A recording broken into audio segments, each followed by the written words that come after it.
ఇలాంటి వచనాన్ని ఎందుకు ఆచరించద్దు? మనం అవకాశం ఉన్నవాళ్ళు, నా బుడి వాడికి లేదు కదా, అవకాశం ఉన్నవాళ్ళు భరత మాతకు ఎందుకు మీరు ఒక సంతానాన్ని ఇవ్వరు? ఇద్దరిని కన్నారా? ఒక్కరినివ్వండి భరత మాతకు.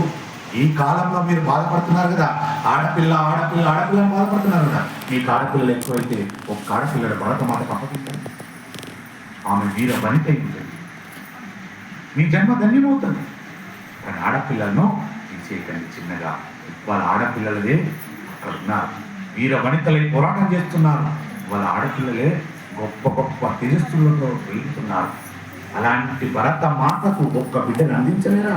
ఇవ్వలేరా? ఇందులో కూడా పిసినారుతనమేనా? మీకు ఏం పొందుతారు? అవకాశం ఉన్న వాళ్ళు తప్పకుండా భరత మాతకు అందించండి ఒక్క బిడ్డను, మీ జీవితాలు ధన్యమవుతాయి. కాబట్టి ఆయన అన్నాడు అక్కడ,